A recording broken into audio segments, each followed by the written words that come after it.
All right, so I'm here today with Si Heng from the University of Victoria in Canada. And how's the weather over there in Victoria, Si Heng? It's just as beautiful as the background behind me. We've been having some amazing weather here. Wow, and that's the campus behind you, is it?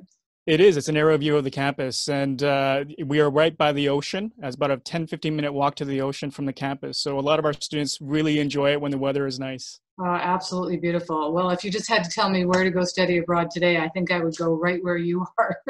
So fantastic. Well, I'm here with students. We've been talking about reasons for study abroad.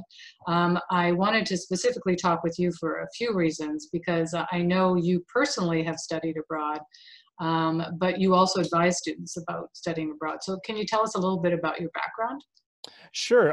Right now, my current position is the manager of international marketing and student recruitment for the English Language Center at UVic at the University of Victoria. I actually was a student here back a long time ago, and I studied business here. And my first stint abroad was actually during an exchange program that we went to was in China. I was actually in Taiwan, and it was a great experience. I did 8 months there, and it was an amazing. I was able to learn Chinese at that time as well. And then I came back, and like I graduated, and then I was like, where do I want to be right now?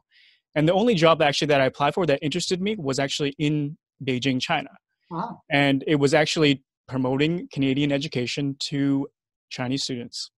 And so we worked. I worked in Beijing and in Xidan in that area, and that's where our office was. And so we put on information sessions, um, introducing universities, like all university education and K to 12 to Chinese students. Wow. So you're going to be really good to give some expert reasons on why students should study abroad. So let's go into that. So our students are thinking about study abroad, and this session is about the reasons for that. So from your perspective as an advising for a student, a person who advises students, why should students study abroad? I can tell you why I study abroad. I mean, for me myself, I came to Canada when I was about 3 years old. I'm originally Chinese and Vietnamese. I was born in Vietnam, and when I grew up in Canada, I decided that my I didn't really know about my family history, and so one of the reasons why I actually wanted that drew me to China was learning about my family history. And so that was really the catalyst that made me go, and it opened up so many doors for me. And after the exchange, I ended up pursuing a position in China. I came back. I worked for the University of Victoria as well in student recruitment, but in business in MBA. And then I decided that I wanted to go abroad again and explore my Vietnamese roots.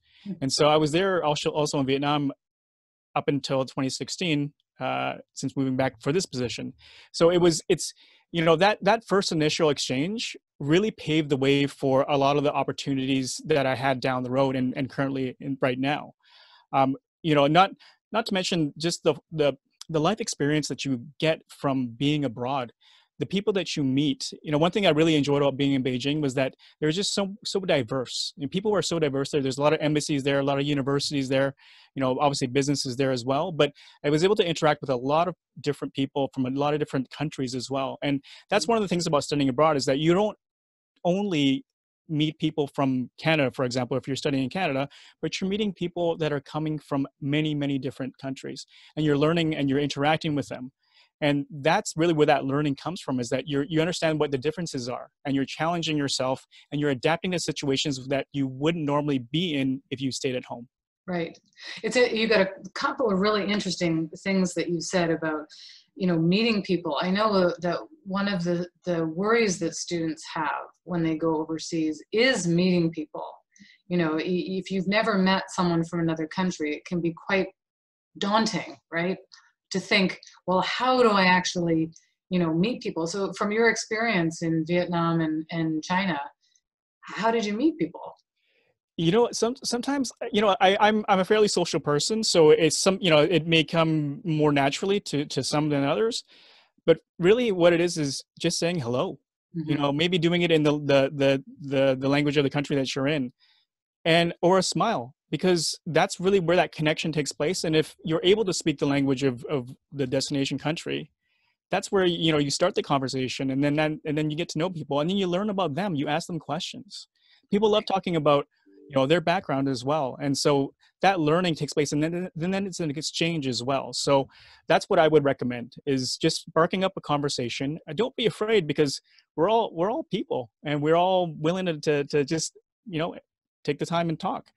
Really, I think here in Victoria, especially, like, there's a lot of friendly people here in Victoria, and we have a lot of volunteers in our learning center as well. So Right. that are willing to talk. So Yeah, I've heard that Canadians are very friendly. they are. They are.